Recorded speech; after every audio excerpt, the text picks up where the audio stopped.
Great. Well, welcome again, everyone. So let's jump in. I always like to, it's good to maybe start with a definition of what we're kind of talking about now. I really want to know from you kind of what the criteria you use to define what a true, independent or independent spirit hotel is. But in this day and age, I mean, can you really even truly be a true independent, go at it alone type of asset in this environment? So I would love to just kind of open that up to anyone who has some kind of opening words on that. I'm going to go to Jerry because why not?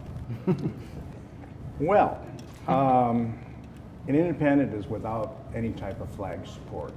And we have had independents with that description in our life, and we've actually owned them in the past. Some successful, some not so successful. I guess that'd be the best way to describe it. It's the independence without any type of flag support. Right. But there's also the idea that it doesn't have flag support, but there's always some kind of support system within that. Well, there's systems out there that we can buy for reservation systems, right, sure, and for different type of add-ons if we need that. We typically approach it with our team, and we run it pretty aggressively through our company. We do buy a reservation system, and there's a couple of really good ones out there. I will say that in my opinion, today it's a lot harder to have a pure independent property, sure, and you have to be very selective where you're putting them. And we can get into more of a little bit later, but I think you have to have a high demand urban market or really a unique destination resort market. So it really depends on obviously the location, right, just like anything else in exactly. Business, though, right? Anyone else want to? I think the way people buy hotel rooms has changed over the last 10 years, and definitely a lot more than the last 20 years. So I think it may be easier to buy independent rooms now, but it, like Jerry said, it needs to be the right location. Where are travelers going, and are they looking for it online? I think OTAs have really grasped the independent hotel concept because that's where they can offer more discounts. Right. And I think they're changing the landscape of independent hotels. Well, they're easier to with the ubiquity of OTAs and and just the internet in general. It's easier to find hotels than it was before the advent of that kind of technology too. So from a traveler's perspective, it's easier with TripAdvisor and all that. It's very much easier to find these independent hotels that maybe don't have the kind of support of a big, huge global brand behind it, so to speak. So, well, then let me ask you this: then, why develop an independent hotel in lieu of a hotel that's affixed with a hard brand? I mean, I think that's a fair question. Obviously, I guess it's from as the owner operator, it comes down to the fees you're paying, right? Or to it's cheaper to operate it maybe when you're not paying the fees that come along with a hard brand. But I mean, what are the benefits then? When we look at both the soft brand, but more importantly an independent, and we'll continue to look at them in those type of markets that we described, the exit strategy is a lot easier. It's unencumbered, right, and your ability to be able to create the value, and also create the value of not having to have some encumbered either management and or flag associated with it. Also, you have a lot of freedom to be creative.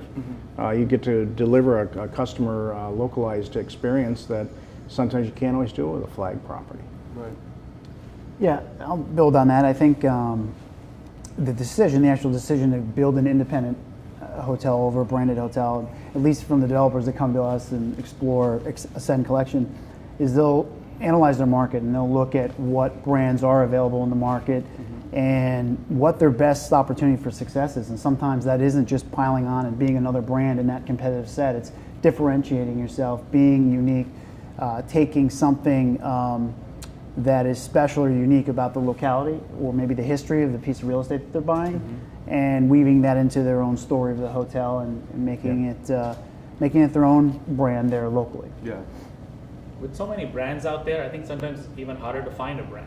That's one. Secondly, the brands are going crazy by the day, adding standards, and in my case, that was the reason we wanted to do an independent hotel, because we were tired of the brand not focusing on guest satisfaction. Right. It was always, you got to serve breakfast in this container. It wasn't focused on guest satisfaction. So that was my reason of going independent. But soft brands still have some semblance of standardization, though, right? I mean, you can't if you're going to be affiliated with an Ascend, not to the extent of maybe a hard brand, though. Is that the? I think so. Soft branding. Just a couple years ago, the word lifestyle was the big buzzword, right? And everyone had a definition of what lifestyle was. And now you're starting to hear soft brand be talked about. And I think people look at the word soft brand, the phrase soft brand differently. With the Ascend collection, we first of all, we were the first into the space. And we're the largest in the space, so we've had the experience to grow and see what works and what doesn't. And with 135 open and 230 open or under development in 20 countries, we feel we've got a good sort of subset of what works and what doesn't. I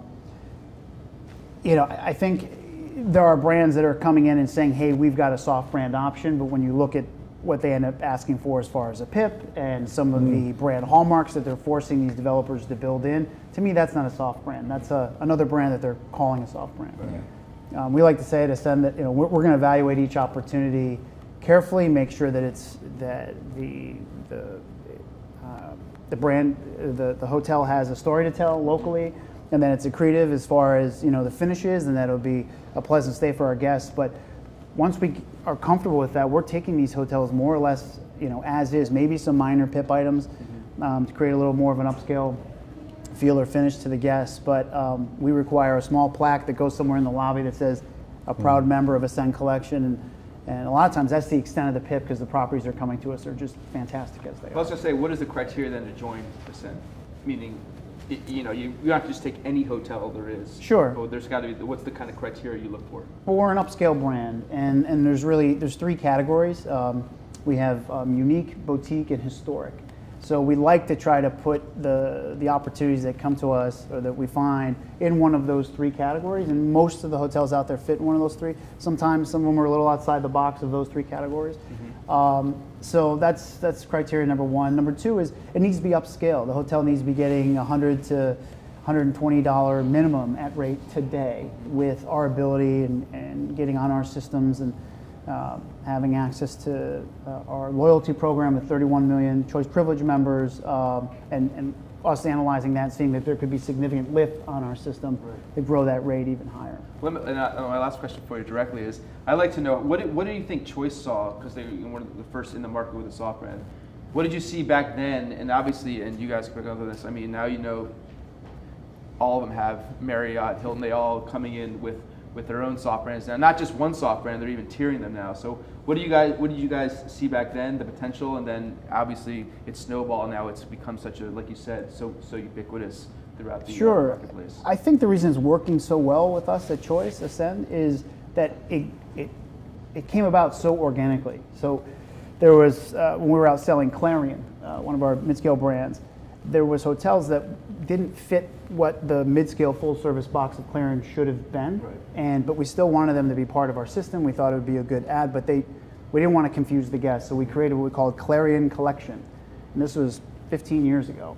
And over time, we had grew a large portfolio of these collection hotels, and then we started seeing an opportunity where the guests' preferences were shifting. They wanted to really experience. No one wanted to be defined by a brand. And some of the traditional brands, in my opinion, and I think of a lot of others, have gotten a little stale, right? Yeah. And people developers wanted to design something original, and guests wanted something original to be able to, when they come to New York, they want to feel like they're in New York, not just another branded property. Yeah. So we saw that happening, and we said, hey, let's create an option that's truly not just this sort of subset of Clarion, but a true soft brand, and go out. And it allowed us to get into some urban markets where at the time we didn't have a lot of supply. Yeah. And those hotels filled very quickly. We said, whoa, we're onto something here. Mm-hmm. So that's sort of how it evolved, and we've kind of stuck to that sort of natural evolution of it, and it's just absolutely taken off. What do you guys say as owner-operators? I mean, what are the kind of the benefits that you're seeing when you're operating? Well, it's interesting, the Ascend story, because in Baltimore we have a portfolio of independent hotels that were independent for 10 years. And they, one of them is historic and two of them are highly boutique properties.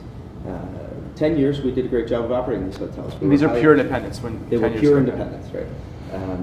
And what we had done is we had built somewhat of our own brand around them, and they competed in that market.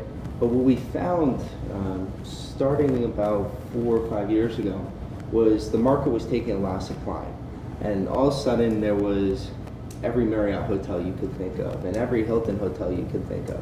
And it became very hard to compete. So that's where the soft brand came in for us. We, as a true independent, didn't have that red system. We didn't have the guest loyalty program. The way, as Gautam said, the way our consumers are purchasing their rooms, right? So for us to have all that back of the house and that marketing to support to run this portfolio as a true independent. And that's why we went Ascend with our properties in Baltimore. And it was a game changer for us. And that's a very, very competitive market these days. Do you see a particular, once you affiliate with a soft brand, an uptick in ADR? I mean, obviously, it's like for your property, the Hotel Florence. I mean, affiliating with a global company. I mean, that you must see uplift in ADR, but also, like you said, from the loyalty program, how important that Absolutely. is to We're draw seeing people. I mean, it's the distribution that Choice offers on a global scale, and also from the rewards program. I mean, we opened as an Ascend, but we kind of had run the analysis as independent versus Ascend at the time. We've been part of Ascend going on 4 years now, and for us, it was about we were able to allocate dollars where we wanted to within the guest rooms, but knowing that we had the back of house support Choice offered. Yeah, that's like a game changer right there. Huge.